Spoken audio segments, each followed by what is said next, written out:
Welcome to the Next Big Flip podcast, where it's not just about flipping for profit, but flipping for purpose. I'm your host, Laure Diggs, author of The Craigslist Hustle and 20 Years of Flipper. Whether it's furniture, fashion, or just your mindset, we're here to help you take what you have and make it work. From everyday hustlers to unexpected side gigs, you'll hear real stories, real strategies, and maybe even find your next big flip. The one that gets you to your next moment. The next big flip. Let's get it.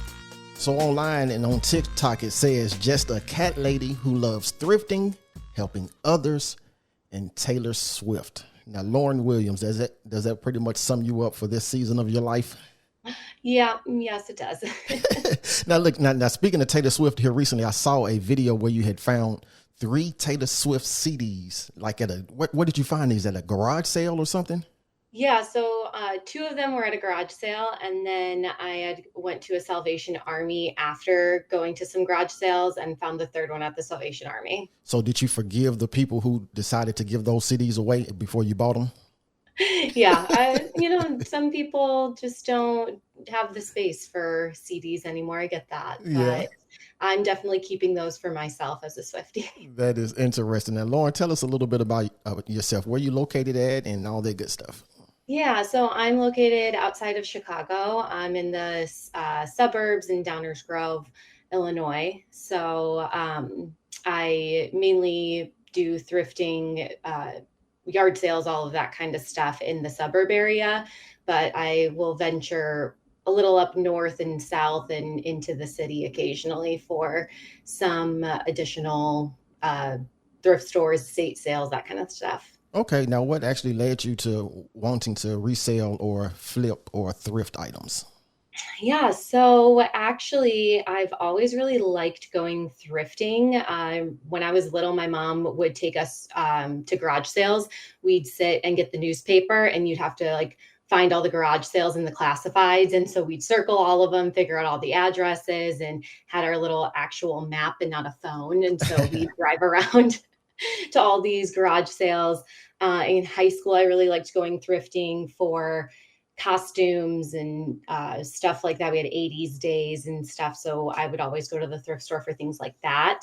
And then last summer in July, my mom decided she had retired and she wanted to open up a little booth at an antique store and do some reselling of basically like home goods. Okay. And it didn't even occur to me that reselling was a thing or that you could make money on doing that.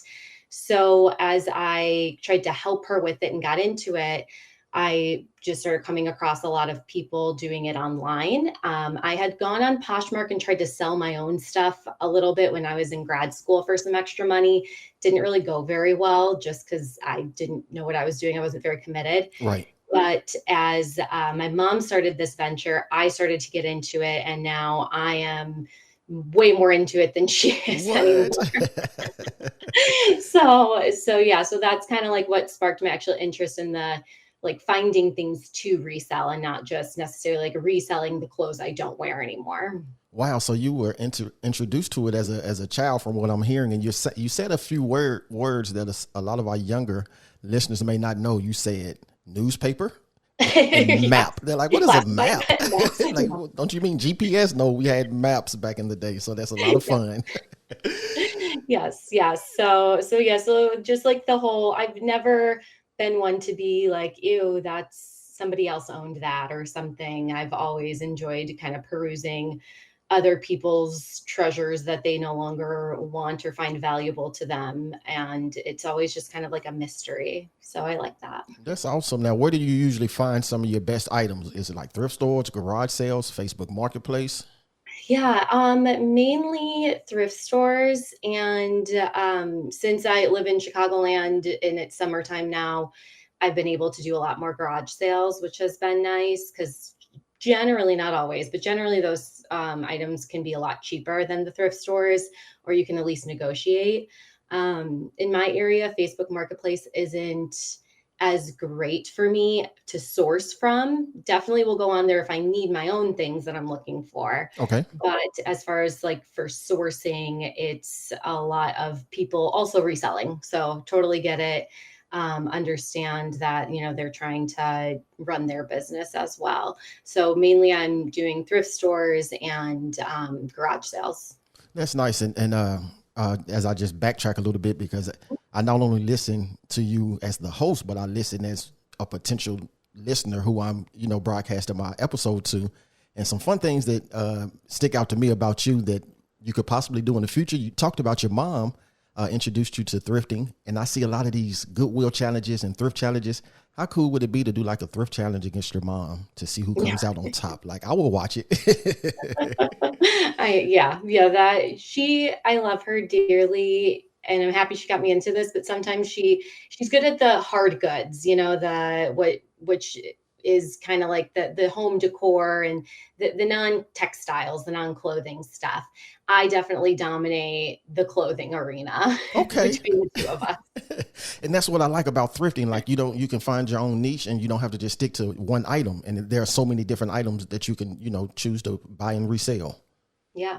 And so even with that, like, I think about how we talked about Taylor Swift earlier, and like she has this massive following, and a lot of people, they could see somebody like a Taylor Swift or Beyonce, and they're like, I could never do anything like that. But when I see individuals like yourself and myself who have, just teaching people how to buy and resell, my listeners can see themselves and hear themselves in your story, and like, you know what, I can go and do something like that.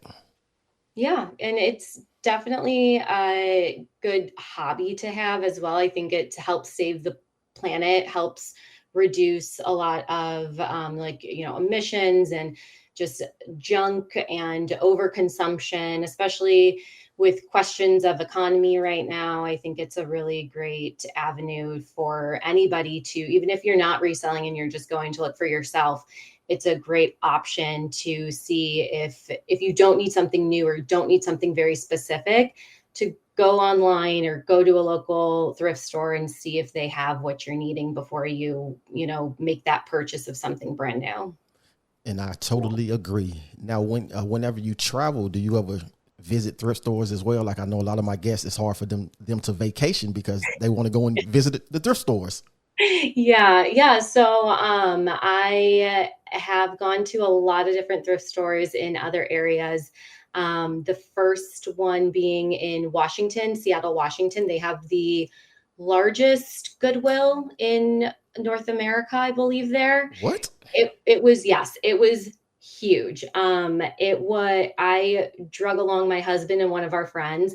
I normally don't like bringing anybody with me when I go, because I just want to be able to be there as long as I want, not have to worry about anyone getting bored Right. in the store. But we were on a trip in Seattle for football game, a college football game we went to. So we went there, and I think we were in there for 3 hours, and I could have probably spent like 3 more. It was huge. So that one was really cool. I've gone thrifting in Australia and New Zealand. I went there in November for my honeymoon. What? So I, of course, told my husband we are going to some thrift stores while we're here. And that was a cool experience, just to kind of see their stuff. They call them op shops instead of thrift stores. So they're called like opportunity shops. So looking for those, they do have like Salvation Army over there. So I was able to find some of those stores. But yeah, I got a couple like cool vintage pieces of clothing. I got like this suede vest that I kept for myself, for my closet, a couple other things, some t-shirts. And we actually went to Hawaii as well. So I went to some Goodwills in Hawaii. Just interesting to kind of like find different thrift stores and then kind of see the local items that they have from the donations. That makes sense. And I know one of my guests told me she went to Tokyo and went to some thrift stores and just some of the different items she was able to find. And I said, wow, that's interesting. Never thought about going to different countries and, just different areas, checking out, what they have. Yeah, it was really cool. So I now do go to a thrift store whenever I travel, as long as I have some time to. I obviously don't buy a ton of stuff, because especially if I'm flying, I try to keep it minimal, but I still just like going to kind of see what new treasures I can find. That makes sense. Now, how hard is it to keep what you find as opposed to selling it. It is hard sometimes. Yes. That's why I really like looking at men's clothing Okay. because I don't keep it for the most part. So I like doing men's and then also outside of my size, because then it's easier for me to be like, okay, I'm not going to keep this because I'm not going to wear it. There has been some things that I have sold. I got a designer purse that I got at a Goodwill. They had a local Goodwill in Chicagoland. It has a designer, excuse me, a designer sale once a year. So I went and got a designer purse for $100.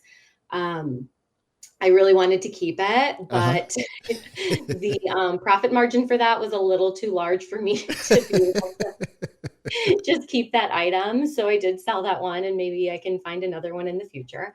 But yeah, there's definitely some things that I've decided to at least keep for now, always knowing that if I end up not using it or not wearing it, then I can list it later. That makes sense. Now, just from your experience, how do you know if something is even worth flipping? Like, do you have any tips for beginners, how to spot value? Yeah, it's honestly just a lot of practice, like anything else. You just have to go and start feeling the clothing. A lot of it, I can just kind of feel if something's new or old based on the kind of um, like fabric it is. Newer clothes tend to be a lot thinner. Older, like 80s, 90s, even some Y2K stuff, that clothing tends to feel a lot thicker and just a lot more durable. There's a lot of stuff to do with it. Does it have a hang tag on the back of the shirt, or is it screen printed? If it's screen printed, then it's going to be like the tag. Then most of the time that's a new item. Not to say it's not valuable. It's definitely still could have some value, but you just have to do a little bit more digging if it's has a screen print tag. So those are kind of the quick things that I do just to see if an item may be worth me looking into.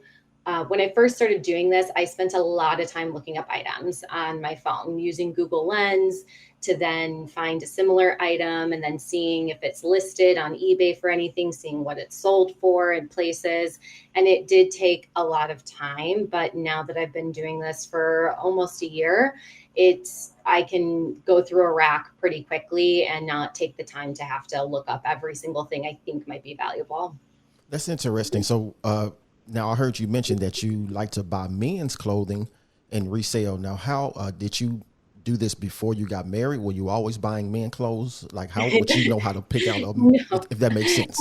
Not generally. I mean, I would go to like the men's section to get like flannels, mainly, like especially in college. You'd wear a flannel over your shirt to the football game or whatever in the fall. So Right. I would go to that section for that kind of stuff. But a lot of time at thrift stores, there's a lot more women's clothing than there are men's clothing. And then a lot of the women's clothing, there's so much of it because a lot of it's so much fast fashion. There's a lot of Shein, there's a lot of, Amazon, a lot of just fast fashion brands that kind of overpopulate a lot of the women's clothing. So it just can be a little overwhelming at times to look through all the women's clothing Yeah. because there's so much of it. Whereas the men's clothing, I think just inherently men tend to be a little bit more decisive with the clothing that they're buying rather than women just kind of like buying something because it's cute, wear it once, throw it in the Goodwill pile kind of thing. Yeah. So I tend to notice that men's clothing is a little bit nicer, less fast fashion, and just easier to get through the racks. Okay. And that's a great tip. Great tip. Hey, Next Big Flip family, I've got some exciting news. I'm hitting the road for the Next Big Flip Road Show. Over the next few weeks, I'll be visiting some of my amazing guests right in their element, from South Carolina to California and everywhere in between. We'll be thrifting, flipping, and capturing the behind-the-scenes moments you don't get to hear in the studio. You'll get tips, tricks, and real-life inspiration straight from the people making their own Next Big Flip stories happen. Now is the perfect time to hit the subscribe button so you'll be the first to know when the very first episode drops. And don't worry, I'll still bring you great audio episodes for your listening pleasure. But now, you'll also get to see the stories, the smiles, and the flips that keep us all inspired. So get ready, because this journey is all about showing you that your next big flip might be closer than you think. Now let's get back to the interview, where I had a chance to ask Lauren what inspired her to start posting on social media. Now, it's one thing to do what you're doing, but what actually inspired you to start sharing it on social media with others? Yeah, so I've been kind of trying to figure out a social media niche for a while now. I'm a physician assistant, so I work in medicine. I specifically do a lot of weight management medicine, and I do love sharing those things with people. But it also, on my social media accounts, it was getting to be a lot of burnout for my job to then also create content related to my job. And so I kind of wanted to, I like TikTok, I like social media, I like making videos and helping people and sharing things. So once I figured out that reselling has a whole community of people sharing their tips, tricks, their finds, relatable content, even if it doesn't necessarily have to do with like improving your store or improving your reselling game. It was, I just like the community aspect. So instead of doing more medicine after I'm done working 8 hours of medicine, I turned to doing a lot of the reselling stuff. Currently, right now, I am not working as a physician assistant. And so I've been able to focus a lot more on making content because it's a lot of work. It's a full-time job Yes. to be able to post all those videos and have quality stuff that you're putting out. So I've been able to just do a lot more of it recently. Well, I would like to say thank you because I found you through social media, and this is going to help a lot of people who are interested. They may not be interested in sharing on social media, but definitely interested in a side hustle and thrifting and maybe earning some extra income or just a new hobby for them. And so, yeah, I appreciate what you're doing. Yeah, awesome. And so, It's a pleasure. and let me ask you, so what's one flip that you felt like was your next big flip, and not necessarily the most profitable, but one that really helped you to keep going? Yeah, kind of going back to like the community of it all. I really enjoy actually like, talking to my buyers about things and, seeing like what they're looking for, why they're buying something, just having that conversation. So I could also look out for things for them in the future if it's something very specific or something that they are, really looking for. I had a buyer back in June send me an offer for a pair of Puma shoes. They were a specific Puma line. It's a power through piece. Okay. And so they had the side of them had an embroidered fist, and then around the fist had like rainbow embroider. And so this individual wanted these shoes to be able to be delivered for Pride Fest that was coming up. Yeah. And so he had sent me a message saying like, do you think I can get these by Friday? It was like Wednesday night he bought them. So we went back and forth, and we ended up changing the shipping so that we could ship through FedEx so we can make sure he got it the next day.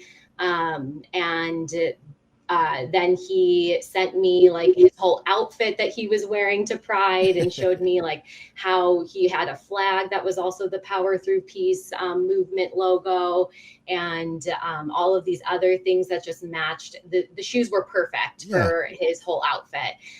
So that was really cool to be able just to connect with somebody. And that's why I just kind of keep doing it, is because I love the ability to connect with people. I love those stories. It is, yes, like about like making money and stuff too, but I think it's just more about saving something from a thrift store, saving it from the garbage because somebody out there wants it for a specific reason. And I like knowing that reason. That is awesome. That is a great story. And so it just sparked another question in my mind, and you can plead a fifth. You don't have to answer this if you don't want to, because some of your listeners may be people you actually buy presents for in the near future. But would you would you get a gift from a thrift store and give to somebody, if that makes sense? Like if you see something. Okay. Definitely. Yeah, I definitely would do that. I'm trying to think if I have a lot. So I haven't necessarily given a gift. I don't think, but all of my friends get one freebie. So if I find something that they like, I say, this is you get this one, as long as it's not like, something like crazy expensive. Right, right, right. But like if it's, just like I found like one of my friends went to Iowa, like university. I found a Nike jacket. She really liked it. So, I gave that to her. So I always have my friends, they're allowed one freebie out of the things that I find if they see something that they like. Um, but no, I definitely would. And I don't think it's necessarily about the fact that it's being thrifted. I think it's more of the fact that I found something at a store that really would speak to my friend. And I thought about them so much that I bought it and, was able to package it in a way that wasn't like, oh, here's, the Goodwill bag that it came in kind of thing. But there's a lot of creators that do like kind of gifting from thrift stores, and they create like baskets, like a picnic basket or something like that. And so I've seen a lot of those videos too. And I think that that's an awesome idea. That is. And as I continue to find a lot of these videos, I'm seeing a lot of these awesome ideas. And I'm not sure if anybody has ever done one where they thrifted for Christmas, and not sure if you will be willing to do something like that. That would be pretty Yeah. cool to see. Yeah. There was one girl. I honestly, I don't know who it was. I think I saw some reels on Facebook, but she did 25 days of Christmas, and she did that. She did every single day. She went to the thrift store and found something that you could gift, like kind of just a basket idea, or like a category of like, charcuterie board. And then you can find like the cheese knives and all of that kind of stuff. But she did that for all 25 days up until Christmas. Man, I got to go and find that video. That sounds Yeah. exciting to watch. Yeah. Now, I know you're early in your thrifting journey, in a sense, but not really. But what's something you wish you had knew earlier about flipping that might have saved you some time or money along the way? Yeah. I think just knowing what you're buying, it comes, like I said, it comes with practice. There's definitely things that I have bought that I ended up unfortunately having to like redonate, or they've had holes in it that I didn't notice, or something like that. So it's definitely just being more aware of what you're buying, and not just seeing something and throwing it in the cart right away, but taking the time to actually look at all of the, especially with clothing, like looking at the seams. Are there any holes? Are there any rips, stains? Sometimes you get something home and you don't notice that there was a stain on it, and then that decreases the value of it. Or, sometimes it's not sellable. So just making sure that you're paying attention, you're not letting the excitement of it overshadow the actual goal, which is to be able to, flip the item. So just paying more attention to the quality of what you're getting. Okay, and that does make sense. Now, in your journey, would you happen to have any book or podcast or social media content creator that has helped you along in your journey? Yeah, I think there's been a lot of content creators, mainly on Facebook, which is probably the only reason I keep a Facebook. Is for Facebook groups and for the content creators I follow on there. But Flippin' Philly, they're out of Philadelphia. They have a big Facebook presence. There's another girl, Amber Waves of Brain. She's really awesome too, in her content. So I'm from Northwest Indiana originally, and there is oddly a lot of resellers in Indiana that I have now found. So Bearded Thrifter, he is awesome. He actually came to my parents' garage sale. Yeah, I follow him, and we've a been in couple weeks ago. contact. Yeah. So he came to my parents' garage sale a couple weeks ago, and we were chatting. He was looking through some jewelry. So I was like, "Oh, do you do reselling?" He's like, "Yeah, like, I do a lot of whatnot." So he actually got me into feeling more comfortable starting on whatnot. So I've kind of been able to do whatnot a little bit now to get rid of some kind of slow moving stock that I have. But he's great. He's very helpful. Really nice guy in general. And yeah, so like those are some of the creators I follow that give some good tips. I think Surfs Up Finds they're really good too. K-Way Shop. There's a bunch on Facebook, honestly. Like these are all people who I follow on Facebook, and I think some of them have YouTube channels too, and they just share so many good tips. And especially when you're first starting out and you don't really know what to do or who to turn to, those are some great people who have some great background in what to buy, what not to buy, what to look for. Thank you for sharing that. Thank you so much. I know I'm gonna go and look up some of these others, and I reached out to Bearded Thrifter, and he's in the process of doing an interview with me here in the near future. So I'm excited to chat with him. Yeah, he's so nice. Like he is, he lives a little bit south of my parents, but he was really nice to talk to. And I bought some of his stuff on his Whatnot auctions. So yeah, he's a good guy. Nice. Now, I heard that you like to travel quite a bit, and I do as well. Do you have any bucket list places you look forward to visiting here soon and maybe checking out some thrift stores at? Yeah, so hopefully my husband really wants to go to Japan at some point. We were talking about Tokyo early. My husband collects Pokemon cards. He's a big, like, nostalgia 90s kid. So we would love to go to Japan. And then I also would like to go to the south of France. Okay. Just it looks beautiful. I like wine country kind of thing. Yeah. So I don't know if they have many thrift stores in the south of France in the country, but I'm sure they got some cool antique shops there. Well, if you find a thrift store or an antique shop, please make sure you put it on TikTok or Instagram. Oh, I definitely will.